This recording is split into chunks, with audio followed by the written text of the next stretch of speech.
Gujarati film જલસો એ family ઇન્વિટેશનની ટીમે ગુજરાતમાં રૂકટા સિનેમાસ ખાતે દર્શકો સાથે ભાવનાત્મક સંવાદ કર્યો. રૂકટા સિનેમા સુરત ખાતે ગુજરાતી પરિવાર આધારિત ડ્રામા ફિલ્મ જલસો એ ફેમિલી ઇન્વિટેશનનો ભવ્ય પ્રીમિયર યોજાયો હતો, જેમાં ફિલ્મની સમગ્ર સ્ટાર કાસ્ટ ઉપસ્થિત રહી અને લોકલ ઓડિયન્સ સાથે ભાવનાત્મક સંવાદ કર્યો. આ સાંજની શરૂઆત મીડિયા ઇન્ટરેક્શનથી થઈ હતી. ત્યારબાદ બે સ્ક્રીન પર ખાસ પ્રદર્શન યોજાયું, જેમાં શ્રી નેમીચંદજી જહાંગીર સુરતના પ્રમુખ, સ્પોન્સરો, મીડિયા અને સ્ટાર ડસ્ટ કાસ્ટના પરિવારજનોને આમંત્રિત કરવામાં આવ્યા હતા. આ પ્રસંગે રૂંગટા સિનેમાસના CEO શ્રી સંજય બરજાતિયા અને vice president sales and marketing Shrimati Ishita Bhatnagar દ્વારા મહેમાનોનું હાર્દિક સ્વાગત અને સન્માન કરવામાં આવ્યું હતું, જે સમગ્ર કાર્યક્રમને ખૂબ જ ઉષ્માભર્યો અને યાદગાર બનાવે છે. પ્રસિદ્ધ ફિલ્મ સમીક્ષક કોમલ નાહટાએ પણ આ સ્ક્રીનિંગમાં હાજરી આપી અને ફિલ્મની ભાવનાત્મક ઊંડાણ અને સાંસ્કૃતિક દ્રષ્ટિએ વખાણ કર્યા. તેમણે ખાસ કરીને સંજય બરજાતિયા અને ઈશિતા ભટનાગરને આદરભર્યું સ્વાગત આપવા બદલ આભાર માન્યો. સાહેબ રાજ નાહટા દ્વારા નિર્મિત અને રાજીવ એસ રૂઈયા દિગ્દર્શિત જલસો પ્રેમ, પરિવાર અને વિશ્વાસ પર આધારિત ફિલ્મ છે, જે આજના યુગમાં સંબંધોની મૂલ્યમયતા દર્શાવે છે.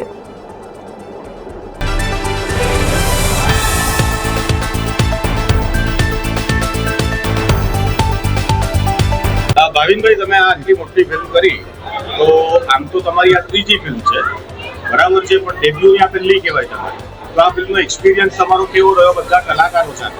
આ મારી આપાકી ડેબ્યુ ફિલ્મ છે, એટલે ગલતીથી ડેબ્યુ થઈ ગયું છે મારું આવા, પણ it's a very special film મારી માટે, કેમ કે આટલા બધા કલાકારો સાથે કામ કરવાનો મોકો મળ્યો. મારું ડેબ્યુ આવી સારી સ્ટારકાસ્ટ સાથે થાય છે, આવા સારા મેકર્સ, પ્રોડ્યુસર સાથે થાય છે, અને સરસ મજાની ફિલ્મ છે, પારિવારિક ફિલ્મ છે, જેનાથી મેં ગુજરાત ફિલ્મ ઇન્ડસ્ટ્રીમાં મારું પગલું ભર્યું છે. અને ગુજરાતે મને કાયમ બહુ જ પ્રેમ આપ્યું છે. મેં જે પણ કર્યું છે એમાં, ભલે મારા ગુજરાતી વિડીયોઝ હતા 15 સેકન્ડના કે 4 મિનિટનો મારો ગુજરાતી મ્યુઝિક વિડીયો હોય, કે હવે 2 કલાકની ફિલ્મ આવી છે, મને ગુજરાત પ્રેમ આપવાનો જ છે, મને ખબર છે, કેમ કે લાગણી છે મારી ને ગુજરાતની, અને મારી ઓળખાણ છે. ફિલ્મમાં એવી કઈ વાત છે જે યુવાનોને સ્પર્શે? લોકોને જોઈન્ટ ફેમિલીનો મહત્વ ખબર પડશે, જે લોકો ભૂલી ગયા છે કે ન્યુક્લિયર ફેમિલીમાં જે તમને અડચણો આવતી હોય છે, એ જોઈન્ટ ફેમિલીમાં કેવી રીતે ઇઝીલી નીકળી જાય છે ને અમુક અડચણો, એ મહત્વ ખબર પડશે યુવાનોને. અને ભગવાન પર તમે ભરોસો રાખો છો તો કંઈ પણ થઈ શકે છે.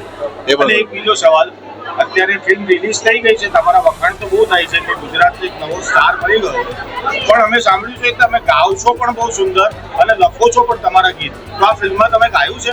આ ફિલ્મમાં મને ગાવાનો મોકો નથી મળ્યો, પણ બીજી જે પણ ફિલ્મો કરું છું એમાં કંઈ ને કંઈ લખતો ગાતો હોઉં છું. જેમ શુભ સાંજ આવશે, એમાં મારા 3 ગીતો છે, જેમાંથી 2 મેં લખ્યા છે, અને જે હવે કરવા જઈએ છે, ટાઇટલ હજી ફાઇનલ નથી થયું, એમાં પણ આઈ એમ સો હેપી કે પાછા હું, પૂજા, ધર્મેશભાઈ ને હેમાંગભાઈ ચારો રિપીટ થાય છે ફિલ્મમાં. હજી તો ફિલ્મ રિલીઝ કાલે થઈ છે ને we are already doing the next film. અને એક બીજો સવાલ કે તમારી ફિલ્મ આજે રિલીઝ થઈ અને પ્રીમિયર થઈ ગયા, લોકો તમારા બહુ વખાણ કરે, તો તમને કેવી ફિલિંગ આવે છે? નહીં, હજી હું વખાણ દિલ પર નથી લેતો, મને ગોડલી ફિલિંગ નથી જોતી. મને એટલે મને માણસ તરીકે જ રહેવું છે, ગ્રાઉન્ડેડ રહેવું છે, તો વખાણને સાંભળતો જ નથી હું. એટલે કોઈ ખરાબ બોલશે એના પર વર્ક કરીશ, અમારો સ્વભાવ છે, પણ મને વખાણ આ સ્ટેજ પર મને સાંભળવા જ નથી. અને અમે સાંભળ્યું પૂજાબેન જોડે તમારા ફ્લોર પર કઈ નાના મોટા ઝઘડા થતા હતા, એમાં ચાચી કોણ અપાવો એટલે કોઈ આપનો પરિચય અને મૂવી વિશે શું કહે? હેલો, મારું નામ પૂજા જોશી છે, અને જલસો કરીને અમારી ગુજરાતી ફિલ્મ રિલીઝ થઈ છે 13th જૂને. થિયેટર્સમાં આવી ગઈ છે, બધે જ રિલીઝ થઈ છે all over Gujarat and Mumbai. મારા રોલ વિશે વાત કરું તો બહુ જ યુનિક રોલ મેં આ વખતે પ્લે કર્યો છે. ફર્સ્ટ ટાઈમ મેં આવો રોલ પ્લે કર્યો છે. બહુ જ ડિફરન્ટ જોનર છે. 2 કેરેક્ટર્સ તમને જોવા મળશે. એક અબ્રોડમાં રહેતી છોકરી જે ત્યાં ભણવા ગઈ છે, અને જ્યારે ઇન્ડિયા આવે છે એની બેનના લગ્ન માટે, ત્યારે તમને એનો એક બીજો સ્વરૂપ જોવા મળશે. પણ એક વસ્તુ એ છે કે એના સંસ્કાર ક્યારે નથી છોડ્યા એણે, અને એ તમને આખી ફિલ્મમાં જોવા મળશે. અને ફિલ્મનો મેઇન ક્રક્સ જ એ છે કે જ્યારે ફેમિલી સાથે ઊભી હોય ત્યારે કોઈ પણ ડિફિકલ્ટી આપણે આસાનીથી સોલ્વ કરી શકાય છે. એટલે જ્યારે મુસીબતના સમય પર family is the thing that comes first, એ અમારો મેઇન એ છે. અને ફિલ્મ વિશે વાત કરું તો ઘણા બધા ગીતો છે ફિલ્મમાં, ગરબા છે, મસ્ત મજાની દ્વારકાધીશજીની આરતી પણ છે, અને ઘણા બધા કોમેડી સીન્સ છે, લવ સ્ટોરી છે, એટલે ખૂબ જ જોવાની મજા આવશે. એક પારિવારિક ફિલ્મ છે, ફૂલ ફેમિલી એન્ટરટેનમેન્ટ ફિલ્મ છે. આટલા બધા કલાકારો સાથે કામ કરવાનો બહુ જ સરસ અનુભવ રહ્યો, બહુ જ મજા આવી. આટલા એક્સપિરિયન્સ લોકો સાથે જ્યારે તમે કામ કરતા હોય ત્યારે તમને ઘણું બધું શીખવા પણ મળે. અરુણા ઈરાની મેમ સાથે પહેલી વખત મેં કામ કર્યું, બહુ જ મજા આવી, ઘણું બધું શીખવા મળ્યું એમની સાથે. એની સાથે સાથે મારા જે હીરો છે ભાવેન, હું એમને પહેલેથી ઓળખતી હતી પણ પહેલી વખત અમે લોકોએ ફિલ્મ સાથે કરી, એટલે પહેલેથી અમે ફ્રેન્ડ્સ હતા જ, એટલે ઓફ સ્ક્રીન જે બોન્ડ છે ઓન સ્ક્રીન પણ તમને દેખાશે. સાથે સાથે ધર્મેશજી છે જેની સાથે મેં હું તારી હીરમાં કામ કર્યું હતું. Hemang is a very good friend. ઉત્સવ, નક્ષ બધા જ બહુ જ સારા મિત્રો છે, એટલે એક ફેમિલીની જેમ અમે લોકોએ જલસા કરતા કરતા આ જલસો ફિલ્મ બનાવી છે. મારો લીડ રોલ છે, હું મેઇન એક્ટ્રેસનો રોલ કરી રહી છું અને મેં જેમ કહ્યું તો character graph that I just said કે બહુ જ યુનિક રોલ છે. દર્શકોને પહેલી વખત આવી રીતે પૂજા જોશી જોવા મળશે. Thank you. મારો પરિચય એટલે કંઈ નહીં, યાની કોઈ પણ પોલીસ સ્ટેશનમાં પૂછી લેવાનું કે ધર્મેશ વ્યાસ કોણ. સાહેબ આપની મૂવી વિશે શું કહેશો? રિલીઝ થઈ એક વાત કહું કે મેં અત્યાર સુધી લગભગ 200ની ઉપર ફિલ્મ કરી નાખી, પણ આટલી મોટી ફિલ્મ અને આટલા મોટા બજેટવાળી ફિલ્મ કદાચ પહેલી વાર થઈ રહી છે. આટલા બધા એક્ટર્સ એક સાથે અને આટલી સુંદર રીતે ફિલ્મ બની છે, જેનો પ્રતિસાદ અમને મળી જ રહ્યો છે. જે પ્રમાણે અત્યારે હાઉસ આવી રહ્યા છે ફિલ્મના, ઓલરેડી ફિલ્મ રિલીઝ થઈ ચૂકી છે. આજે એક વાત રિપીટ કરું કે જે અમદાવાદની દુર્ઘટના થઈ, એટલે આ અમે પ્રીમિયર નથી માનતા, આ માત્ર અમે આને સ્ક્રીનિંગ કરીએ છીએ ઇન્વાઇટીઝ માટે. કારણ કે ગુજરાતી તરીકે આપણા બધાની ફરજ છે કે આપણે એ મર્યાદા જાળવવી જોઈએ. પણ એક વાત કહું કે લોકોને બહુ મજા આવશે. અમે લોકોએ જલસો કરતા કરતા જલસો ક્યારે પતાવી નાખી અમને ખબર જ નહીં પડી. સાહેબ આ મૂવીમાં એવું શું છે જે લોકોને ખેંચીને લાવશે?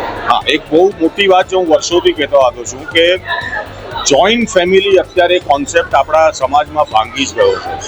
બધા ફેમિલી ન્યુક્લિયર થવા માંડ્યા છે અને એને જ કારણે પ્રોબ્લેમ્સ બહુ વધી ગયા છે. જોઈન્ટ ફેમિલીમાં રહેતા હતા ત્યારે પ્રોબ્લેમ્સ છે ને બધા ઢંકાઈ જતા હતા અથવા એની મેથે સોલ્વ થઈ જતા હતા. આ ફિલ્મ જોશે ને તો દરેકને જોઈન્ટ ફેમિલી યાદ કરાવી જ નાખશે. સાહેબ આટલા મોટા કલાકારો સાથે કામ કરવાનો અનુભવ કેવો? હું બધા જોડે કરી ચૂક્યો છું, બધા જોડે. અને અરુણા ઈરાની જોડે તો હું જ્યારે બાળ કલાકાર હતો ત્યારે એના દીકરાનો રોલ કરી ચૂક્યો છું. અરુણાબેન જોડે મેં એના હસબન્ડનો રોલ પણ કર્યો છે.